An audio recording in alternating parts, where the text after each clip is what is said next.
Is your attorney way too pushy? Welcome back to our 10-part series on red flags to look out for when you're hiring a divorce attorney.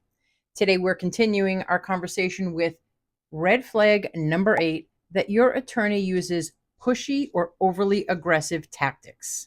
Now, in red flags numbers 1 through 7, we covered a lot of information and all of them are important. But I will say, I think that this is really the biggest red flag to look out for. And it's something that maybe you won't see until later on. But I suggest that you talk to your attorney about this concern from the minute you meet them. The very first consultation you have with them, bring this up and see what comes up when you talk to them about it. I always say that you need an attorney who's going to advocate for you and maybe who will even be a voice for you when you're not able to find your own voice, whether you're in court or even in the collaborative model, or maybe even in reviewing your agreements if you're in mediation or negotiated settlement, whatever process option you're choosing.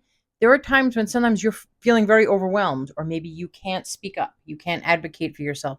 An attorney who does that for you is exactly what you need. What you don't need is an attorney who's being overly aggressive and sort of pushing you into a corner or pushing you to resolve something because your back's against the wall and things are sort of flying off the handle and it's the 11th hour and you have to make a decision and sign something now and your attorney says, "Here, sign this now." That's very different. Those overly aggressive tactics, or your attorney pushing you toward litigation, pushing you into a corner where you're not comfortable, that is something very, very different. You need to make sure that you're recognizing that, and you should not be signing off on anything or agreeing to anything or moving forward with anything unless, first of all, it needs to be explained to you. And secondly, you're fully comfortable with it. If you feel like you're doing it because your attorney is pressuring you, immediately let your attorney know, "I have concerns about this. Let's stop. Let's re-examine it. Let me think about it." If there's an agreement that seems right today to sign and your attorney counsels you, "Yeah, this is a great agreement," it's going to be the right agreement tomorrow as well. Any pressure that's being put on you, any overly aggressive tactics that are being forced upon you in order to sign this today, should absolutely be taken very seriously, should be halted and asked to speak about it tomorrow. There's no reason that an agreement tonight is not going to be valid and just as good for you tomorrow. This is why if you sense any sort of pressure, please tell your attorney about it and ask them to halt, give you some time to think about it, and then re-explain it to you another day when heads are clearer. Having a balanced approach as to how you can resolve your matter and have your attorney advocate for you but not push you is very important. Remember, getting divorced is going to be an emotionally draining time. You're going to be overwhelmed, and that's just the truth. Even if you fully understand what's going on as far as the assets in the house, as far as the custody arrangement that you have, no matter what, even if you intellectually get it and you see it on paper and you fully understand it, making a decision where you're actually taking your pen and putting it on a piece of paper that's going to bind you to it, that can feel a little overwhelming. So when your attorney is mixing sort of empathy, how it is that they're approaching you with empathy and understanding and making sure that you fully understand everything and advocating for you, if you mix that with the feelings that you're having as far as overwhelm, that's a good combination because they're taking time to step back and make sure that you understand it. They're making sure that they're fully explaining it and they're entering into it from a place of understanding because this is so overwhelming for you. On the flip side, if your attorney is saying, "No, no, you need to sign this because we need to have this in by 5 o'clock or they're not going to accept it." Well, if you're feeling pressured to sign something by 5 o'clock because they're not going to accept it, and your attorney is not taking the time to step back and fully explain it to you and say, "You know what, this really is a good deal and this is why," as opposed to making you feel pressured and making you feel like you're under the gun to sign something, that is a very, very different approach. So you think about when you're feeling emotionally overwhelmed by something, which approach do you think would be better for you? I'm telling you right now, that is a big red flag if your attorney is pressuring you to sign or agree to anything. And now, you've never been divorced before. So, how do you know if your attorney is really advocating for you or just being pushy and putting you in a position where, "Oh my goodness, maybe I shouldn't be signing that?" Because sometimes you will feel overwhelmed and you will need your attorney to step in and speak up for you. So, how do you sort of balance that? Are they speaking up for me or are they pushing me? Well, firstly, if your attorney is telling you that they are pressing for litigation, let's go to court. Let's file a motion. Let's take this to trial, or we'll drag them from here to eternity. They're going to be sorry. They'll rue the day. Those are sort of things that maybe you should start thinking about now if your attorney is taking that posture from the beginning. That's a huge red flag. Again, advocacy is not the same thing as saying, let's go get your ex. That sort of, go for the jugular sort of mentality is something that's not going to serve you well, because if your attorney's position is to take the other side down, how is that going to help you? Let's be honest. How is that going to help you? I've talked about it a million times. There's only so much that your attorney can get. There's only so much based on the law that you're going to be entitled to. So if the goal is to take them down as opposed to getting a fair settlement, how is that going to serve you? Now, there might be times when litigation is absolutely necessary. The other side is not cooperating. They are stonewalling. Maybe there is domestic violence and they really will not give an inch, and your attorney has to take this to court. That's very different. But if your attorney is approaching it from a place of educating you about this, explaining it to you and saying, I really do feel like we need to go to court and these are the reasons why, that's very different than from the beginning, them saying, oh, I can get you X, Y, and Z. All we have to do is go to court. All we have to do is file a motion. All we have to do is litigate, litigate, litigate. Let's take this to trial. That's very different.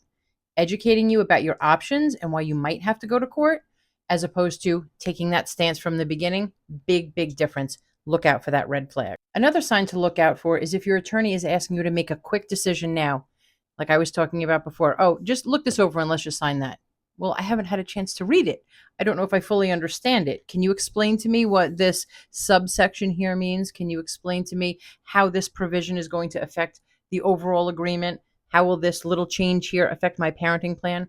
Whatever it is, you should have the opportunity to review it in finer detail before signing it. If it seems like your attorney is sitting down with the agreement and handing it to you and they're distracted, they have 3, 4, 10 things going on that are not about your agreement, and they're saying, oh, no, it's okay, just sign it. Well, then how is it that you're going to make an informed decision if they're not sitting and taking the time with you and they seem distracted by 12 other things? But they're saying to you, it's okay, sign it.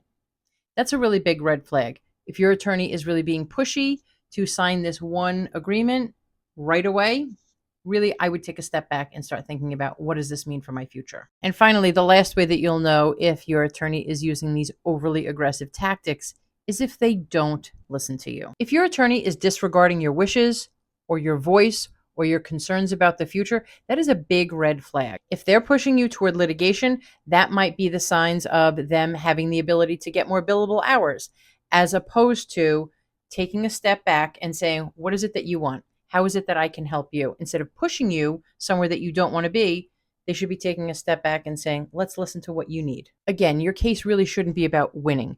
What it should be about is creating a future for you that you can live with, and that's not going to break your entire family. And what are some of the risks of this overly aggressive tactic when it comes to getting divorced? Well, there's several. Here are 3 of the risks if your attorney is taking overly aggressive tactics in your divorce. Number 1, it's going to be emotionally very stressful for you.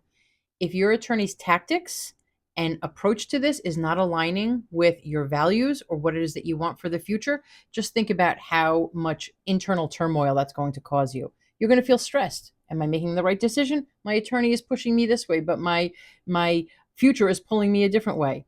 I don't really want to do this, but I feel like I'm being cornered and I have to do this. That stress is immeasurable, because you're always going to question, am I making the right decision? That's number 1. Number 2, this can cost you a lot of money. If your attorney is pushing you in a direction, especially if it's litigation, that's going to cost you a lot more money than if you say, you know what, let's take a step back, let's evaluate it, and let's see where I'm willing to give. Because again, I've said it many, many times, if you give a little bit here, but you don't necessarily have to pay for litigation, you're still saving.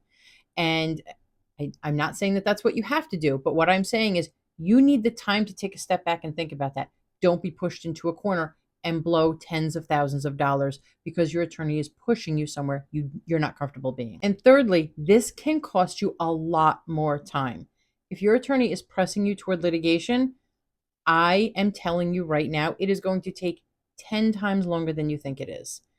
Motion practice, depositions, trial practice, all of that is going to take so much time. Do you want to resolve your divorce matter as quickly as possible and as amicably as possible?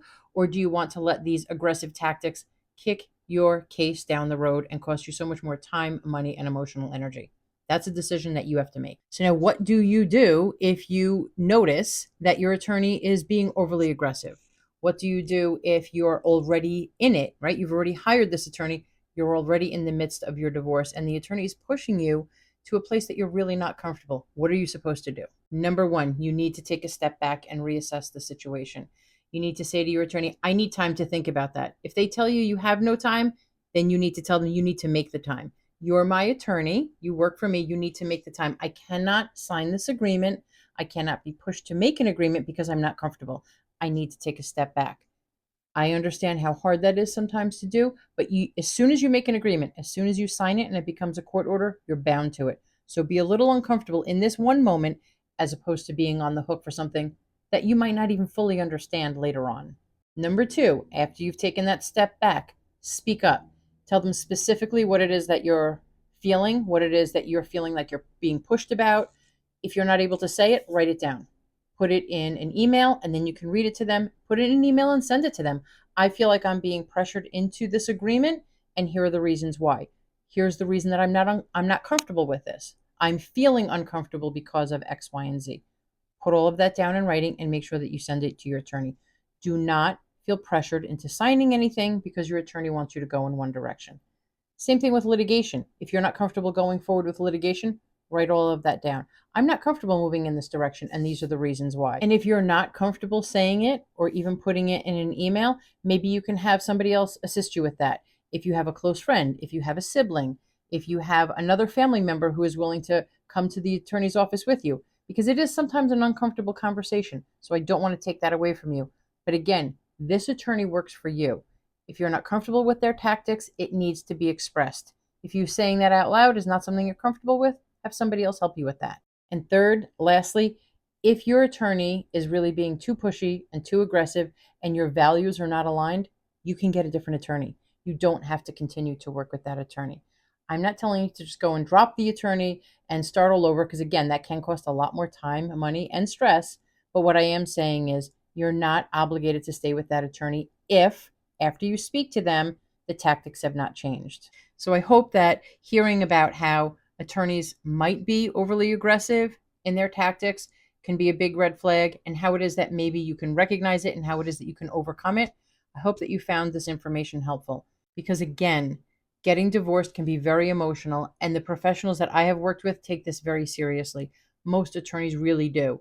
However, sometimes these red flags can be raised, and you need to be on the lookout for them because there is nothing worse than feeling like my whole life is changing. My whole life is going to be moving in a direction that I have no control over. And now I have an attorney who's pushing me even harder. That is a terrible feeling, and you are entitled to better than that. So, to wrap up, your attorney's position and job is to advocate for you, to make sure that they're hearing you and advocating for your positions and your interests. What they are not there to do is push you into a corner that you're not comfortable with. So, make sure that you're working with an attorney who's advocating for you, but not pushing you. Thank you so much again for joining us on the Divorce Den on our 10-part series on red flags to look out for when you're hiring a divorce attorney. Please hit the like, subscribe, notification bells, all of it. And please share this video with anyone who might find it helpful. And we look forward to seeing you next time on the Divorce Den.